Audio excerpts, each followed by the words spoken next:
ಚಂಪಕನಗರದಲ್ಲಿ ಒಂದು ವಿಶಾಲವಾದ ಕಾಡು ಇತ್ತು. ಆ ಕಾಡಿನ ರಾಜನಾಗಿ ಶೇರ್ ಸಿಂಗ್ ಎಂಬ ಸಿಂಹ ಆಳುತ್ತಿತ್ತು. ಅವನು ಅತ್ಯಂತ ದಯಾಳು, ಧೈರ್ಯಶಾಲಿ ಹಾಗೂ ನ್ಯಾಯಪ್ರಿಯ ರಾಜನಾಗಿದ್ದನು.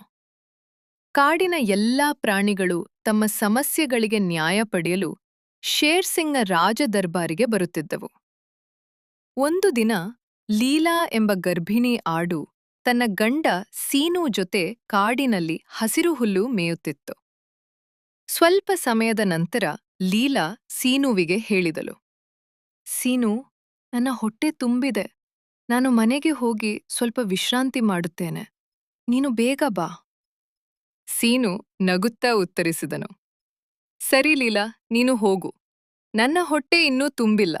ಸ್ವಲ್ಪ ಹೊತ್ತು ಹುಲ್ಲು ಮೇಯ್ದು ನಾನು ಕೂಡ ಬರುತ್ತೇನೆ. ಲೀಲಾ ಮನೆಗೆ ಹೋದಳು. ಸೀನು ಒಬ್ಬನೇ ಅಲ್ಲೇ ಹುಲ್ಲು ಮೇಯುತ್ತಾ, ಲೀಲಾ ಗರ್ಭಿಣಿ, ಅವಳನ್ನು ಹೆಚ್ಚು ಹೊತ್ತು ಕಾಯಿಸುವುದು ಸರಿಯಲ್ಲ, ಬೇಗ ಮನೆಗೆ ಹೋಗಬೇಕು ಎಂದು ಮನಸ್ಸಿನಲ್ಲಿ ಯೋಚಿಸಿದನು. ಅಷ್ಟರಲ್ಲಿ ಒಂದು ಕ್ರೂರ ತೋಳ ಅವನ ಮುಂದೆ ಬಂದು ನಿಂತಿತು. ತೋಳ ದುಷ್ಟ ನಗೆಯೊಂದಿಗೆ ಹೇಳಿತು, ಆಹಾ, ಎಷ್ಟೋ ದಿನಗಳ ನಂತರ ತಾಜಾ ಆಡು ಸಿಕ್ಕಿದೆ. ಇಂದು ಚೆನ್ನಾಗಿ ಊಟ ಮಾಡುತ್ತೇನೆ. ಸೀನುತ್ತೇನೆ, ಧೈರ್ಯದಿಂದ ಹೇಳಿದನು. ನೀನು ಇಲ್ಲಿ ಏಕೆ ಬಂದಿದ್ದೀಯಾ? ಈ ಕಾಡಿನ ನಿಯಮ ಗೊತ್ತಿಲ್ಲವೇ? ಬೇರೆ ಪ್ರಾಣಿಗಳ ಪ್ರದೇಶಕ್ಕೆ ರಾಜನ ಅನುಮತಿ ಇಲ್ಲದೆ ಬರಬಾರದು.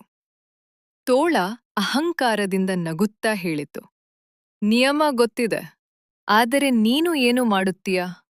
ಈಗಲೇ ನಿನ್ನನ್ನು ಕೊಂದು ತಿಂದರೆ ನಾನು ಇಲ್ಲಿ ಬಂದಿದ್ದೇನೆ ಎಂದು ಶೇರ್ ಸಿಂಗ್ಗೆ ಹೇಳಲು ಯಾರು ಉಳಿಯುತ್ತಾರೆ?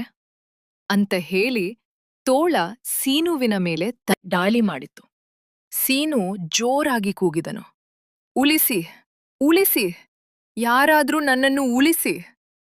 ಅವನ ಕಿರುಚಾಟ ಕೇಳಿದ ಲೀಲಾ ಓಡುತ್ತಾ ಅಲ್ಲಿಗೆ ಬಂದಳು. ಆದರೆ ತೋಳ ಈಗಾಗಲೇ ಸೀನುವನ್ನು ತನ್ನ ಪಂಜಗಳಿಂದ ಹಿಡಿದುಕೊಂಡಿತ್ತು.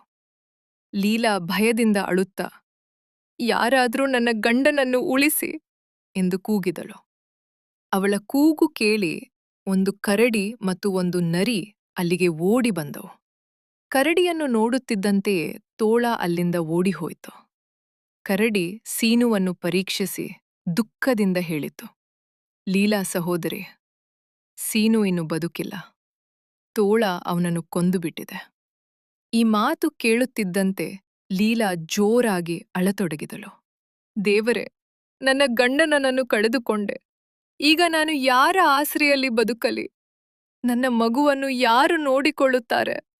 ಕರಡಿ ಅವಳನ್ನು ಸಮಾಧಾನಪಡಿಸುತ್ತಾ ಹೇಳಿತು, ಅಳಬೇಡ ಸಹೋದರಿ, ಆ ತೋಳ ತನ್ನ ತಪ್ಪಿಗೆ ಖಂಡಿತ ಶಿಕ್ಷೆ ಅನುಭವಿಸುತ್ತದೆ. ಈಗಲೇ ಶೇರ್ ಸಿಂಗ್ ಮಹಾರಾಜರ ಬಳಿ ಹೋಗಿ ನ್ಯಾಯ ಕೇಳೋಣ. ನಂತರ ಲೀಲಾ, ಕರಡಿ ಮತ್ತು ನರಿ ಸೇರಿ ಶೇರ್ ಸಿಂಗ್ನ ರಾಜದರ್ಬಾರಿಗೆ ಹೊರಟರು. ಲೀಲಾ, ಕರಡಿ ಮತ್ತು ನರಿ ಶೇರ್ ಸಿಂಗ್ನ ರಾಜದರ್ಬಾರಿಗೆ ತಲುಪಿದರು. ಆ ಸಮಯದಲ್ಲಿ ಕಾಡಿನ ಅನೇಕ ಪ್ರಾಣಿಗಳು ಅಲ್ಲೇ ಸೇರಿದ್ದವು. ಕರಡಿ ಮುಂದೆ ಬಂದು ಹೇಳಿತು, ಮಹಾರಾಜರೇ, ತೋಳ ಕಾಡಿನ ಕಾನೂನನ್ನು ಉಲ್ಲಂಘಿಸಿದೆ. ಅದು ಆಡುಗಳ ಪ್ರದೇಶಕ್ಕೆ ನುಗ್ಗಿ ಲೀಲಾಳ ಗಂಡ ಸೀನುವನ್ನು ಕೊಂದಿದೆ. ಅದಕ್ಕೆ ಕಠಿಣ ಶಿಕ್ಷೆ ಆಗಬೇಕು. ಲೀಲಾ ಕಣ್ಣೀರಿನಿಂದ ಮುಂದೆ ಬಂದು ಹೇಳಿದಳು, ಮಹಾರಾಜರೇ, ನಾನು ಗರ್ಭಿಣಿ. ನನ್ನ ಗಂಡನನ್ನು ತೋಳ ಕೊಂದುಬಿಟ್ಟಿದೆ. ಈಗ ನಾನು ಯಾರ ಆಸರೆಯಲ್ಲಿ ಬದುಕಲಿ? ನನಗೆ ನ್ಯಾಯ ಬೇಕು.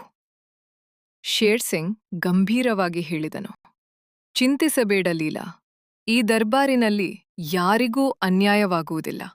ನಿನಗೆ ಖಂಡಿತ ನ್ಯಾಯ ಸಿಗುತ್ತದೆ. ಅಪರಾಧಿಗೆ ಕಠಿಣ ಶಿಕ್ಷೆ ನೀಡಲಾಗುವುದು. ನಂತರ ರಾಜನು ನರಿಗೆ ಆದೇಶಿಸಿದನು, ತಕ್ಷಣ ಹೋಗಿ ಆ ತೋಳನನ್ನು ಬಂಧಿಸಿ ನನ್ನ ದರ್ಬಾರಿಗೆ ಕರೆತನ್ನಿ. ರಾಜನ ಆದೇಶದಂತೆ ನರಿ ತೋಳನ ಮನೆಗೆ ಹೋಯಿತು. ಆ ಸಮಯದಲ್ಲಿ ತೋಳನ ತಂದೆ ತಾಯಿ ಕೂಡ ಮನೆಯಲ್ಲಿದ್ದರು. ತೋಳನ ತಾಯಿ ಕೇಳಿದಳು, ನನ್ನ ಮಗನನ್ನು ಎಲ್ಲಿಗೆ ಕರೆದುಕೊಂಡು ಹೋಗುತ್ತಿದ್ದೀರಿ? ಅವನು ಏನು ತಪ್ಪು ಮಾಡಿದ್ದಾನೆ? ನರಿ ಉತ್ತರಿಸಿತು, ನಿಮ್ಮ ಮಗ ಸೀನುವನ್ನು ಕೊಂದಿದ್ದಾನೆ. ರಾಜನ ಆದೇಶದಂತೆ ಅವನನ್ನು ದರ್ಬಾರಿಗೆ ಕರೆದುಕೊಂಡು ಹೋಗುತ್ತಿದ್ದೇನೆ. ತೋಳನ ತಂದೆ ದುಃಖದಿಂದ ಹೇಳಿದನು, ಇದು ಸಾಧ್ಯವೇ ಇಲ್ಲ. ನಮ್ಮ ಮಗ ಹೀಗೆ ಮಾಡುವುದಿಲ್ಲ. ನರಿ ಹೇಳಿತು, ಅವನು ಆಡುಗಳ ಪ್ರದೇಶಕ್ಕೆ ನುಗ್ಗಿ ಸೀನುವನ್ನು ಕೊಲ್ಲುವುದನ್ನು ಹಲವಾರು ಪ್ರಾಣಿಗಳು ತಮ್ಮ ಕಣ್ಣಾರೆ ನೋಡಿದ್ದಾರೆ. ಈಗ ದರ್ಬಾರಿಗೆ ಬನ್ನಿ. ನಂತರ ತೋಳನನ್ನು ಅವನ ತಂದೆ ತಾಯಿಯೊಂದಿಗೆ ಶೇರ್ ಸಿಂಗ್ನ ದರ್ಬಾರಿಗೆ ಕರೆತರಲಾಯಿತು. ಲೀಲಾ ತೋಳನನ್ನು ನೋಡುತ್ತಿದ್ದಂತೆ ಹೇಳಿದಳು, ಮಹಾರಾಜರೇ, ಇದೇ ತೋಳ ನನ್ನ ಗಂಡನನ್ನು ಕೊಂದದ್ದು. ಕರಡಿ ಮತ್ತು ನರಿ ಕೂಡ ಹೇಳಿದರು, ಹೌದು ಮಹಾರಾಜರೇ, ಇದೇ ಅಪರಾಧಿ. ನಾವು ನಮ್ಮ ಕಣ್ಣಾರೆ ನೋಡಿದ್ದೇವೆ. ಕಾಡಿನ ಉಳಿದ ಪ್ರಾಣಿಗಳು ಒಂದೇ ಧ್ವನಿಯಲ್ಲಿ, ಇದಕ್ಕೆ ಕಠಿಣ ಶಿಕ್ಷೆ ಆಗಬೇಕು, ಇಲ್ಲದಿದ್ದರೆ ಇದು ಮತ್ತೆ ನಿರಪರಾಧಿಗಳನ್ನು ಕೊಲ್ಲುತ್ತದೆ ಎಂದು ಹೇಳಿದರು. ಆಗ ತೋಳನ ತಾಯಿ ಅಳುತ್ತಾ ಹೇಳಿದಳು, ಮಹಾರಾಜರೇ, ಇವೆಲ್ಲ ಸುಳ್ಳು. ನನ್ನ ಮಗ ಯಾರನ್ನೂ ಕೊಲ್ಲುವುದಿಲ್ಲ. ಆದ್ರೆ ಶೇರ್ ಸಿಂಗ್ ಶಾಂತವಾಗಿ ಹೇಳಿದ್ನು, ಈ ದರ್ಬಾರಿನಲ್ಲಿ ಭಾವನೆಗಳಿಗೆ ಅಲ್ಲ, ಸಾಕ್ಷಿಗಳಿಗೆ ಮಹತ್ವ. ಅಪರಾಧ ಸಾಬೀತಾದ್ರೆ ಶಿಕ್ಷೆ ಖಂಡಿತ. ಶೇರ್ ಸಿಂಗ್ ಎಲ್ಲರ ಮಾತುಗಳನ್ನು ಶಾಂತವಾಗಿ ಆಲಿಸಿದನು. ನಂತರ ತನ್ನ ತೀರ್ಪನ್ನು ಪ್ರಕಟಿಸಿದನು. ಈ ದರ್ಬಾರಿನಲ್ಲಿ ಭಾವನೆಗಳಿಗೆ ಸ್ಥಾನವಿಲ್ಲ. ಇಲ್ಲಿ ನ್ಯಾಯವು ಯಾವಾಗಲೂ ಸಾಕ್ಷಿಗಳ ಆಧಾರದ ಮೇಲೆ ನಡೆಯುತ್ತದೆ. ತೋಳನು ಕಾಡಿನ ಕಾನೂನನ್ನು ಉಲ್ಲಂಘಿಸಿ ನಿರಪರಾಧಿ ಸೀನುವನ್ನು ಕೊಂದಿರುವುದು ಸಾಬೀತಾಗಿದೆ. ಆದ್ದರಿಂದ ಅವನಿಗೆ ಮರಣದಂಡನೆ ವಿಧಿಸಲಾಗುತ್ತದೆ.